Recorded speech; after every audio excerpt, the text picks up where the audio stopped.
इन सभी को ऐसा लग रहा है कि सामने वाले के पास ज्यादा हवा जा रही है।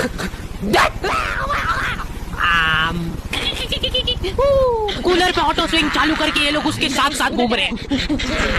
रात भर ऐसे ही भगते फिर रहे ये लोग तकिये ले लेके। हमारे साथ ये प्रॉब्लम नहीं थी क्योंकि हमारे पास ये ऑप्शन ही नहीं था। आगे का पूरा फड़का उड़ा हुआ था हमारे कूलर का। आज तक हम लोगों ने उसकी फुल स्पीड नहीं देखी है क्योंकि पहली स्पीड में वो भागो हमको ऐसा लगता था कि फुल स्पीड में चालू कर दिया ना तो हमारे सोने के बाद उड़ के बाहर चला जाएगा। रुला दिया मम्मा को। अब देखो लड़ाई झगड़े चल रहे, हाथापाई पे बात आ रही, बहुत बढ़िया बात है। लेकिन मेरे को एक बात समझ नहीं आती कि तुम लोग खाना क्यों नहीं खा रहे हो। मम्मा खाना तू खा ले, मैं तो नहीं खा रही। बना तो दो। हाँ यार भूख लग रही मेरे को, सुबह भी टिफिन नहीं दिया। हाँ मेरी तो गलती है सब। ये रोई नहीं इस बार है ना। ये बोला ही था मैंने तो।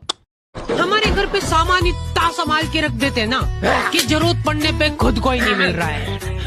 मेरे को लगा था कि चलो अच्छा है अब मेरा मिक्सर सेफ है कम से कम, लेकिन इस आदमी को पेचकस नहीं मिला तो चक्कू लेके भिड़ गया ये।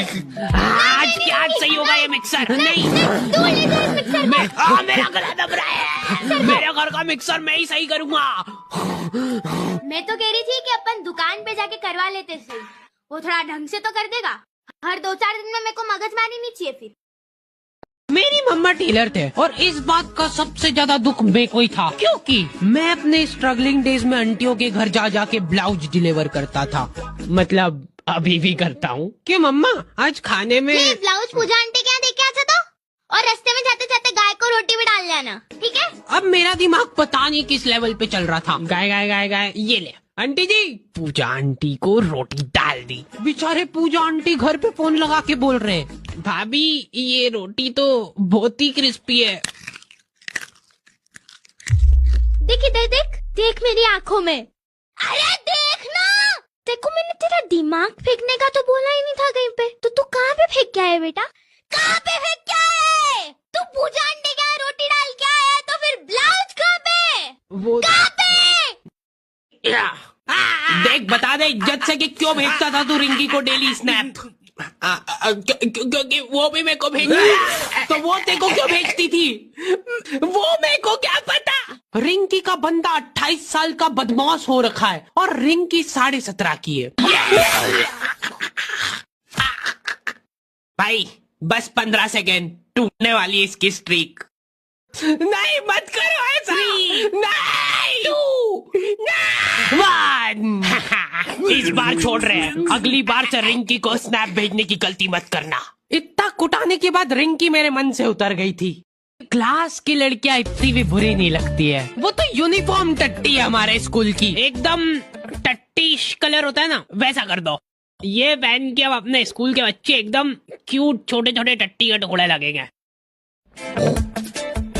इसकी जगह एक बीड़ी का बंडल दिला देता तो क्या पॉपुलेशन कंट्रोल। ये इस पूरे शहर का सबसे टंच धर्मशाला है। इसका सिर्फ नाम धर्मशाला है, अंदर से होटल ही है पूरा। लो चलो पहले मेरा ऑटो पलटवा दो। वैसे बात उसने सही बोली थी, वो अंदर से धर्मशाला नहीं था, झोपड़ा था। 1000 रुपए का झोपड़ा लिया था हम लोगों ने एक रात के लिए। हमारे रूम में फैसिलिटी के नाम पे था एक खटिया और एक स्विच बोर्ड उखड़ा हुआ जिसपे एक बटन था पंखे का। पंखे की स्पीड कम ज्यादा करने का कोई ऑप्शन नहीं था। पंखा चलाना है तो चलाओ, नहीं तो वाह। वॉशरूम की भी सुविधा थी वहाँ पे, 15 रूम के लिए एक वॉशरूम। लेट बात अटैच है भैया, जब देखो तब लाइनें लगी रहती थी वहाँ पे हाइट वाइज। अंदर वॉशरूम में जाके तुमको चड्डी की जितनी कंपनियां हैं सबके स्टिकर चिपके मिल जाएंगे दीवार पे। फिर तुम अपनी भी नई चड्डी का स्टिकर चिपका के अपना सहयोग दिखाते हो।